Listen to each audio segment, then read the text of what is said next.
학생들 반갑습니다. I'll be back. 다산 정약용 선생님 오늘 새로 돌아왔습니다. 자, 오늘은 다산 정약용에서 정말 핵심적인 사상을 오늘 들어가도록 할게요. 먼저 지난 시간에 배웠던 간단한 내용 정리하고 오늘 정약용의 성기호설 시작하도록 하겠습니다. 지난번에 우리가 정약용의 첫 번째 성리학을 비판하는 그 논리가 하나 있었죠. 공자, 맹자, 정통, 유학은 실천을 강조하는, 현실을 강조하는 학문인데 성리학은 지나치게 학문에 집중하고 형이상학적이고 추상적인 논리만을 강조했다. 그래서 수기 안인이라고 하는 공자, 맹자, 그 전통 유학의 큰 원칙을 저버렸다. 그래서 수기만 집중하고 안인을 안 했다. 그래서 다산 정약용과 같은 실학자들, 특히 다산 선생님은 수기뿐만 아니라 안인, 현실에 있는 백성들을 편안히 해주는 게 결국엔 유학의 또 하나의 가장 큰 목적이다.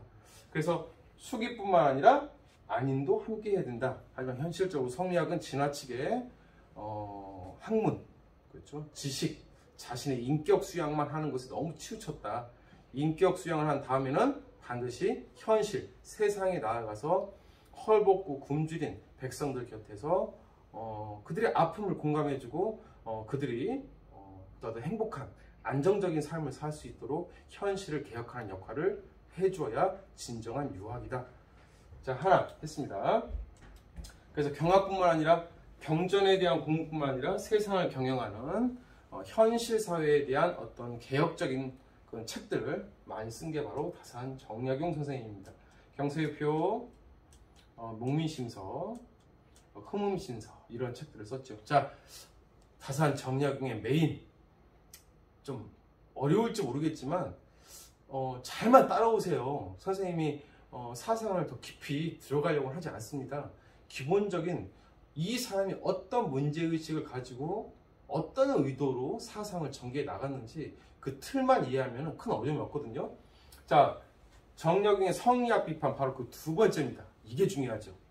성리학이라고 한다면 성리학, 인간의 본성에 하늘의 천리, 인간의 본성과 사물의 본성에 하늘의 천리가 담겨 있다. 완벽한 이치를 하늘이 주었다. 우린 그 이치를 뭐라고 했습니까? 사람을 사람답게 하는 이치, 인, 의, 예, 지, 사덕이죠. 사덕. 그 사덕을 태어날 때부터 하늘이 주었다는 게 바로 성리학입니다. 하늘이 완벽한 이치, 태어날 때부터 사덕을 부여했다. 정약용 땡! 틀렸다고 합니다. 하늘은 첫 번째 중요한 포인트. 성리학, 하늘이 인간에게 완벽한 이치를 주었다. 정약용 땡! 그거는 틀렸습니다. 자, 두 번째, 사람마다 있네요. 여러분들이 어디에 한번 해당되는지 한번 생각해 보세요.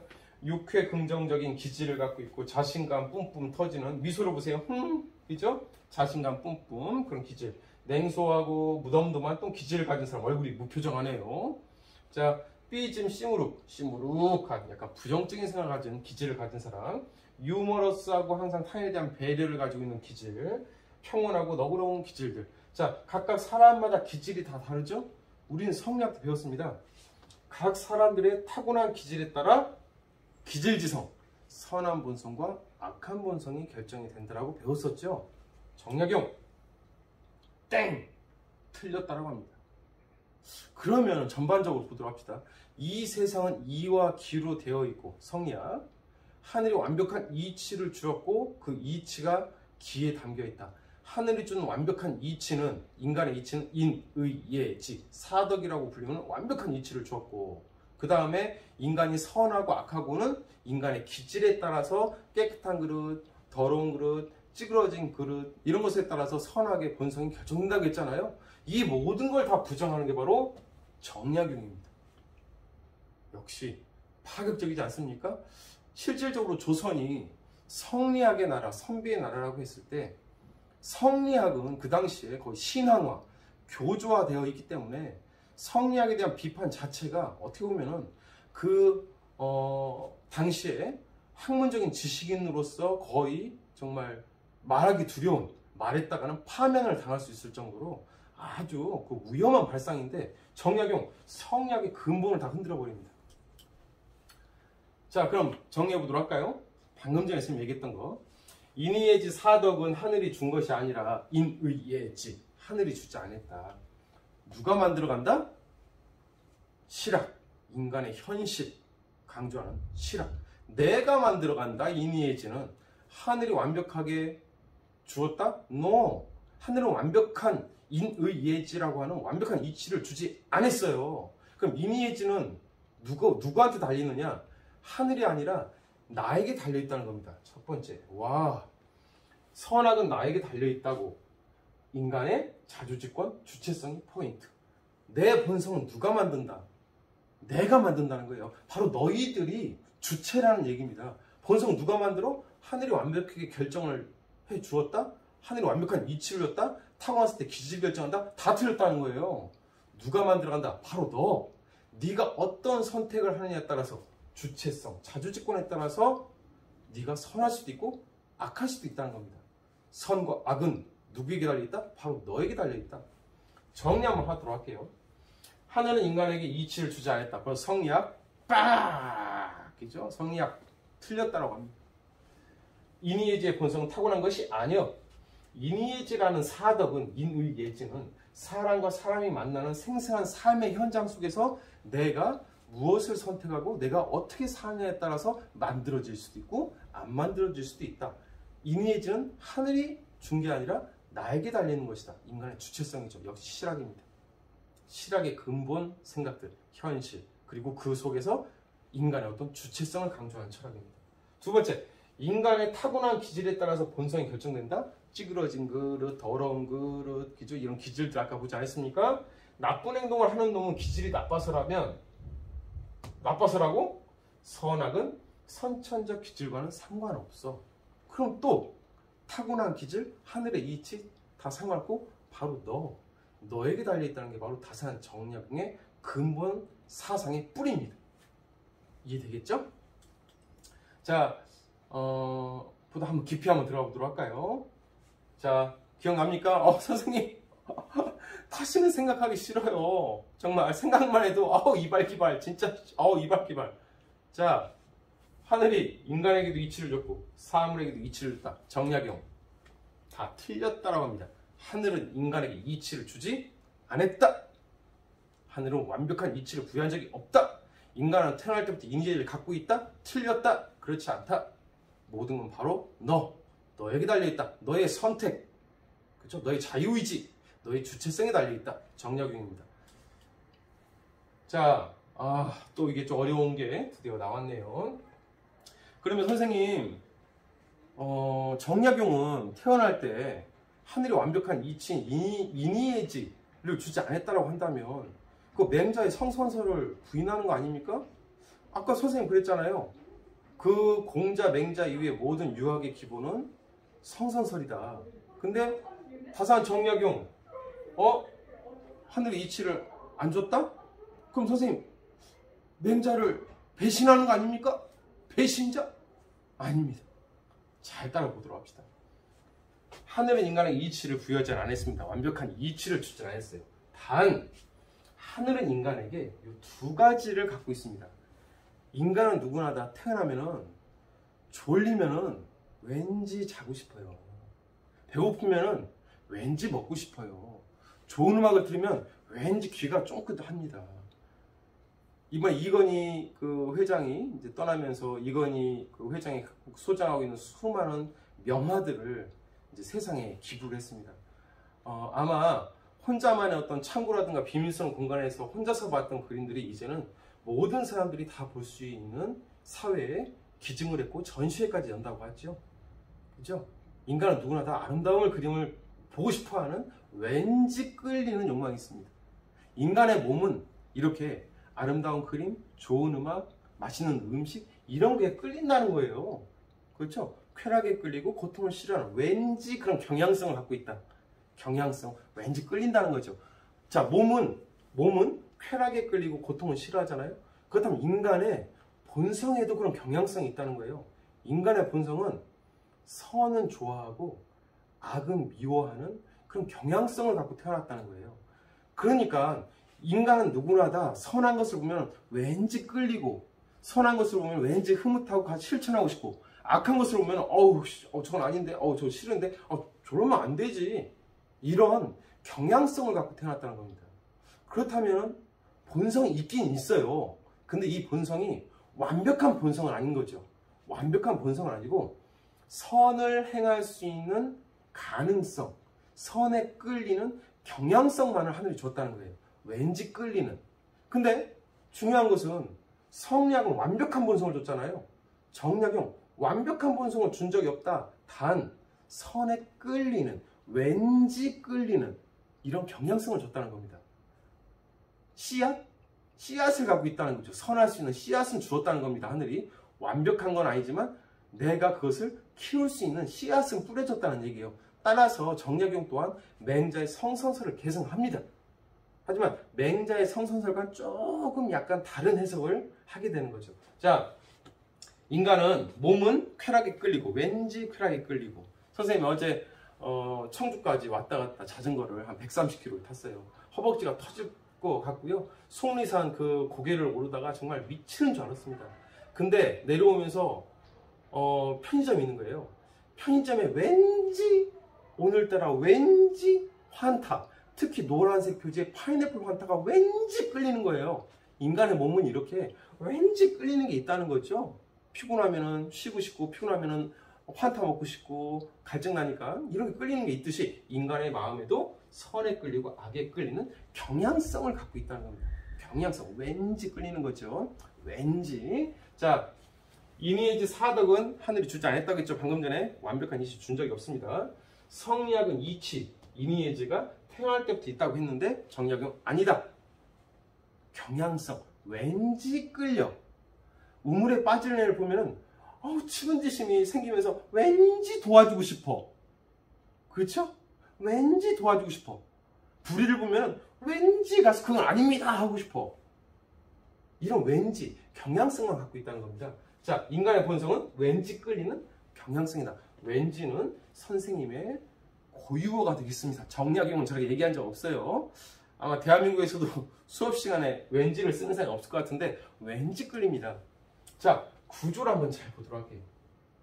이게 바로 정약용의 핵심 대상 끝. 이것만 이해하면 됩니다. 인간은 태어날 때 왠지 끌리는 경향성을 갖고 태어났습니다. 왠지 끌리면서 네 가지의 감정이 자연스럽게 나와요. 왠지 불쌍해, 도와줘야 될 것 같아. 왠지 부끄러워, 왠지 미워, 왠지 양보하고 싶어.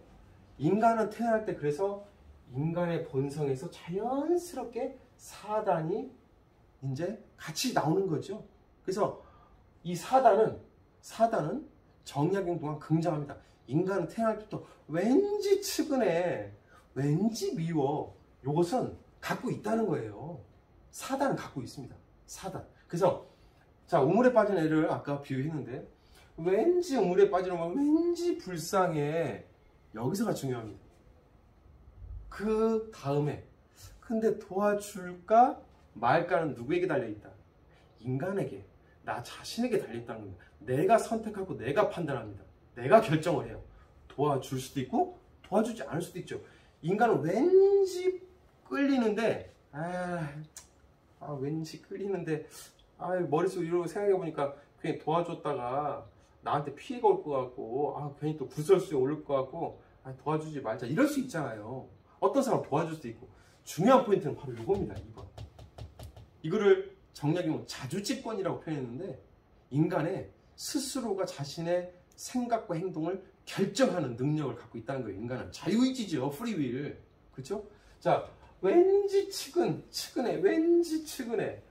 도와줄까 말까? 도와줄까 말까? 거기서 도와준다면 내가 옳은 행동을 실천한다면 그 우물에 빠진 애를 도와준다면 드디어 인의 예지가 만들어지는 거고, 왠지 불쌍해. 근데 안 도와줄래? 그러면 사득이 형성되지 않는다는 겁니다. 그럼 누구한테 달리는 거가 결국에는 너 자신의 선택에 달려있다는 거예요. 인의 예지는 태어날 때 없어요. 왠지 끌리는 경향성과 불쌍해. 이것만 갖고 있다는 거예요. 경향성과 사단을 갖고 있어요. 태어날 때. 왠지 끌려. 불쌍해. 근데 불쌍한데 도와주고 안 도와주고에 따라서 네 마음속에 이니에지가 생길 수도 있고 이니에지가 안 생길 수도 있다는 겁니다. 이해됐죠? 성약, 이니에지는 하늘로부터 받은 거다. 사등은 태어날 때도 갖고 있다. 완벽히 갖고 있다. 정약용 틀렸어요. 당신이 그 옳은 행동을 실천한다면 이니에지가 만들어지는 거고 당신이 실천하지 않는다면 만들어지지 않는다는 겁니다. 정약용입니다. 자, 다시 한번 정리할까요, 그럼? 아까 했던 거, 요거 먼저 한번 정리할까요? 인간에게는 기호, 아까 경향성이라고 했죠? 그거를 이제 기호라고 합니다.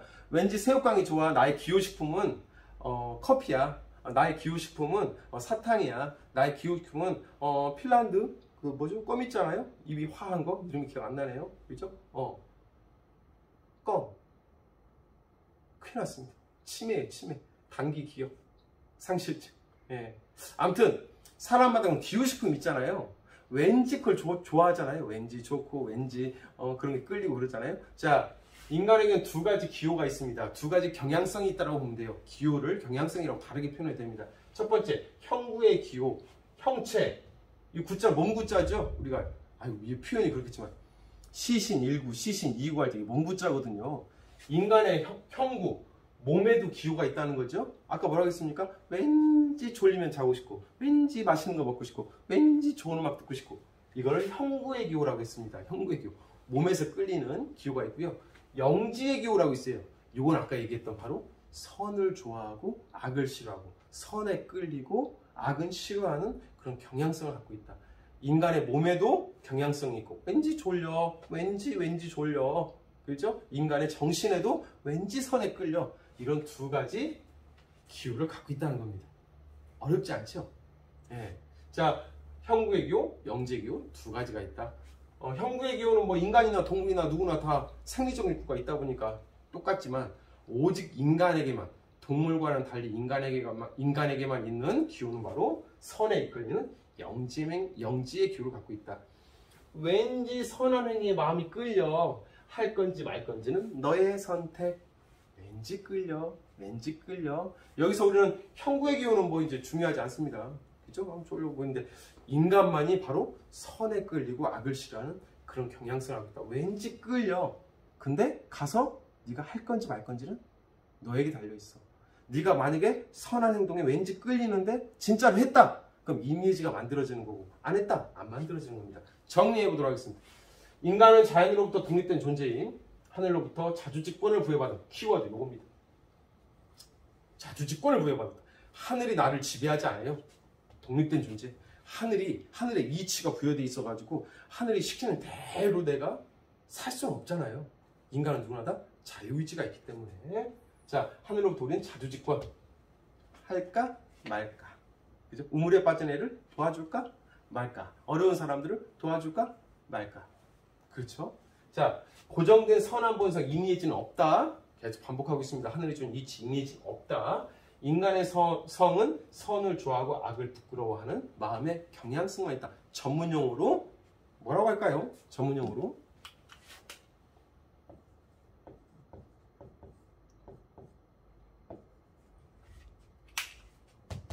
이것만 갖고 있다. 뭘까요? 왠지 끌리는, 왠지 선한 거에 끌리는 경향성만 갖고 있다. 우린 이 경향성을 다른 말로 아까 뭐라고 했습니까? 기호. 왠지 새우깡이 좋아. 왠지 파인애플 환타가 좋아. 이게 기호식품이잖아요. 기호잖아요. 개개인마다 기호가 다 다르잖아요. 이런 왠지가 있다는 거예요. 그죠? 경향성을 갖고 있다. 자, 그럼 마무리하도록 할까요? 다 끝났으면 어렵지 않아요. 다시 한번 정리할게.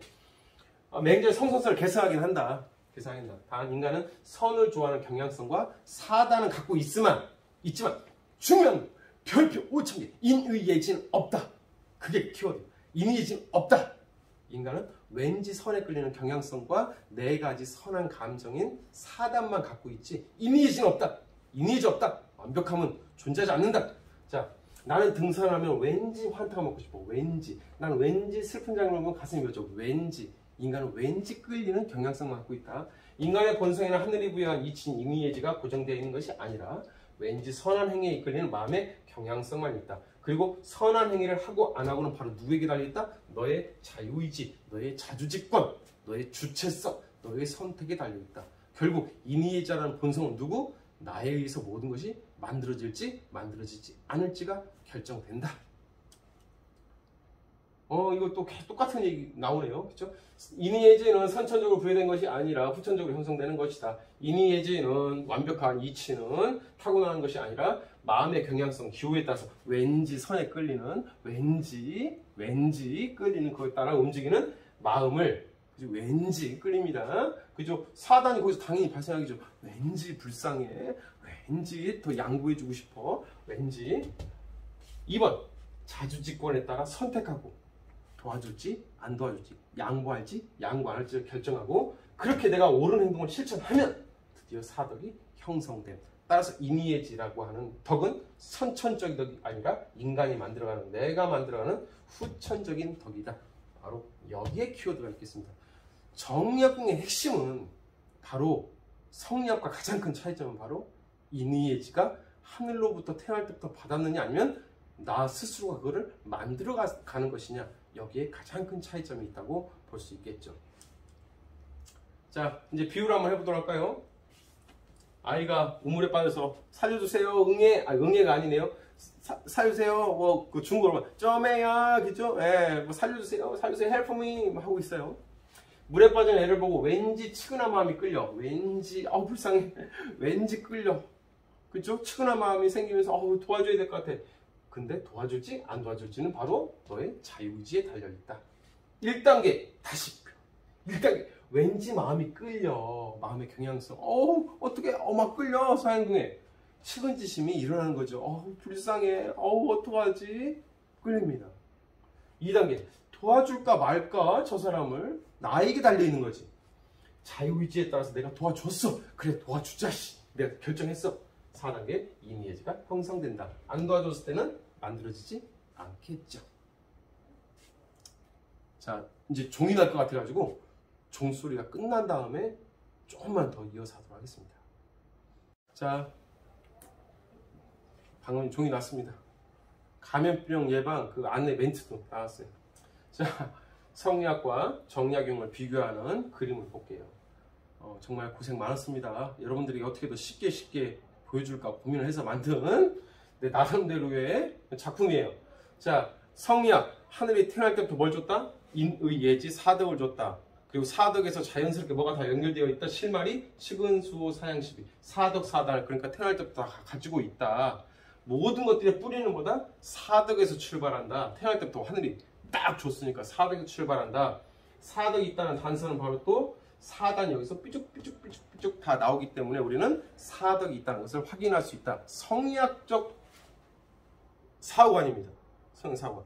정약용, 자, 없지요. 뭐만 있다고 했습니까? 왠지 끌리는 경향성만 있을 뿐이에요.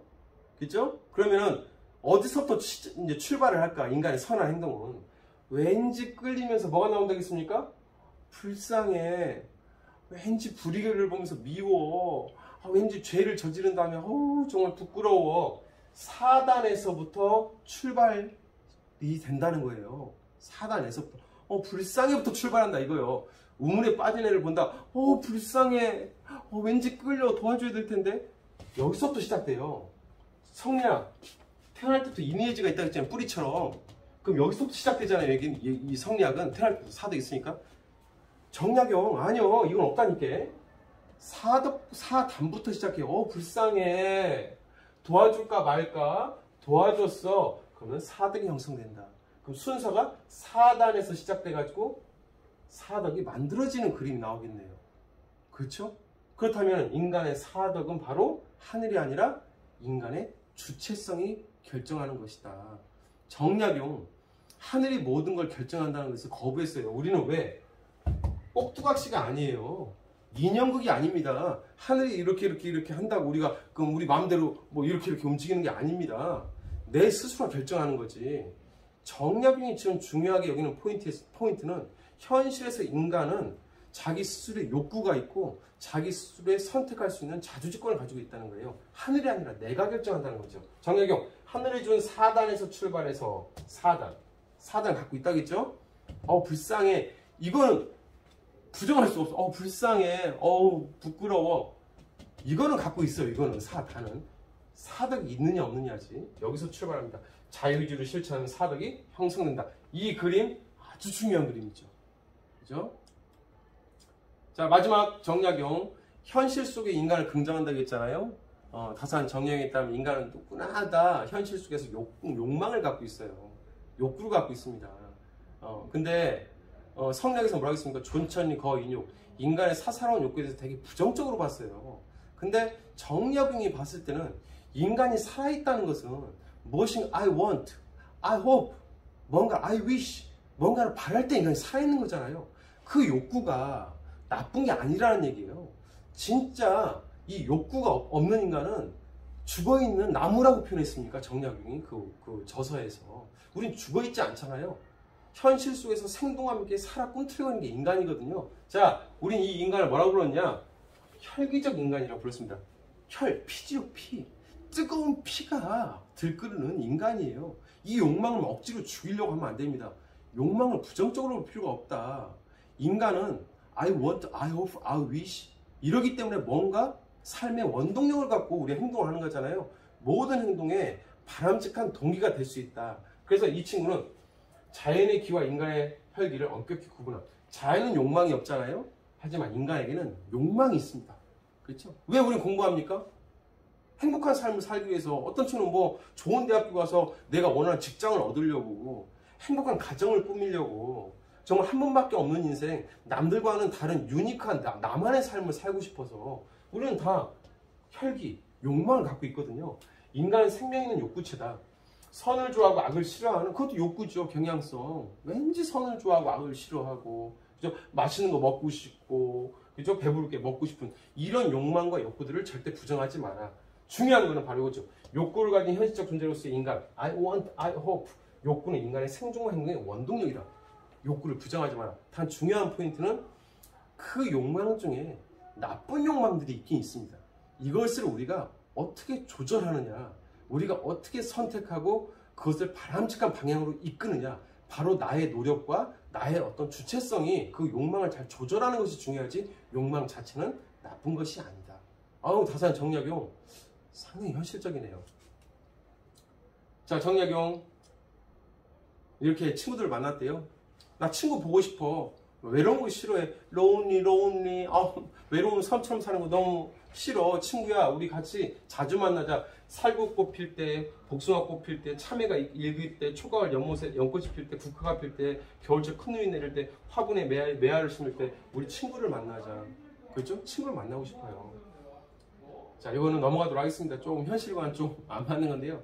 나왔으니까 잠깐 할까요? 우리 요즘에 자산어보라는 영화가 나와서 사람들이 좀 많이 흑백 영화 그거 본 것 같은데, 흑산도에 정약전이라고 하는 형이 유배를 갔어요. 근데 흑산도에 개가 많았었나 봐요. 정약용이 정약전한테 편지를 씁니다. 형아, 흑산도 섬 안에 100마리가 넘는 개가 있다는데 1000마리도 넘을 것 같은데 내가 거기에 있었다면 5일에 한 마리씩 삶아서 먹었을 텐데, 지금의 기준으로 치면은 선생님 어떻게 저렇게 그 개 식용이 아주 논란이 많지 않습니까? 지금의 기준으로 본다면 좀 거부감이 있겠지만, 그 당시의 시대적인 배경을 본다면 정약용 또한 맛있는 거 먹고 싶은 욕망이 있는 거예요. 인간 욕구가 있어요. 그러니까 우리를 쉽게 이해해서 나 정말 이 고기 좋아하는데, 그 당시에는 솔직히 뭐 반려견 그런 문화가 형성이 되어 있지 않은 시대였고, 가난했던 시절에 이제 이런 문화가 있었던 거죠.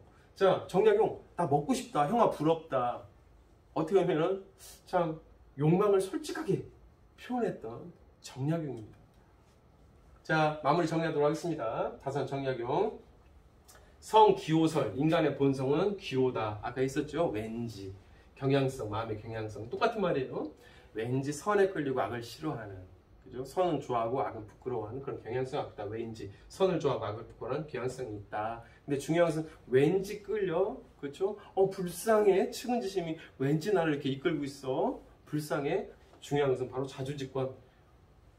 왠지 끌렸는데 불쌍한데 도와줄까 안 도와줄까 바로 자주직권 나에게 달려있다. 현실적 인간의 현실 속에서 혈기, 피, 욕망을 갖고 있다. 자연은 그런 욕망이 없지만 우리 인간들에게는 욕망이 있다. 그 욕망을 삶의 원동력으로 받아들이고 우리가 적절히 발현해야 된다. 이황이 정약용 모두 유학자로 공명을 계승하고 있다. 다산 정약용 선생님, 선생님이 참 처음에 수업할 때 좋아한다고 얘기를 했었죠. 상당히 현실적이고 상당히 백성들의 눈물을 가슴 아파했고, 그리고 인간들이 어떻게 현실 속에서 자신의 욕망을 부정하지 않고 욕망을 적절히 표현하면서 살아가야 될지, 또 하나 하늘이 태어날 때부터 인간의 삶과 인간의 선악을 다 결정한다라고 하는 그런 결정론적 사고방식에 대해서 거부를 하고 인간의 주체성을 강조하고 인의예지는 하늘이 주는 게 아니라 나의 선택으로 만들어간다. 자, 정약용 선생님, 자, 실학의 역시 실학 집대성한 실학의 대가라고 할 수 있겠죠. 자, 오늘 정약용을 하면서 우리가 그동안 공명에서부터 쭉 끌고 왔던 성리학, 이황희, 양명학, 그 다음 정약용, 실학까지 다 마무리를 했습니다. 여러분들 그동안 유학을 공부하느라고 고생이 많았습니다. 유학을 어떤 사람은 고리타분한 과거의 학문이라고 볼 수도 있겠지만, 현재 우리가 현 사회에서 아니면 내가 살아가면서 정말 지혜로운 사람이라면 그 유학을 내가 적절하게 받아들일 것은 받아들이고, 긍정적인 부분은 받아들이고, 그리고 어떤 현실에 맞지 않는 부분들은 빼고, 취장사단이라고 할까요? 장점은 취하고 단점은 버리는 그런 태도로 우리가 유학을 받아본다면 상당히 매력적인 학문이고요. 유학의 가장 큰 기본적인 이념은 인간에 대한 믿음이고, 인간에 대한 사랑, 그리고 휴머니즘에 대한 사랑을 꿈꿨던 선비들의 고충이 이론화된 거다. 이렇게 이해하면 좋겠습니다. 자, 오늘 여러분들 고생 많았고요. 오 마이 갓!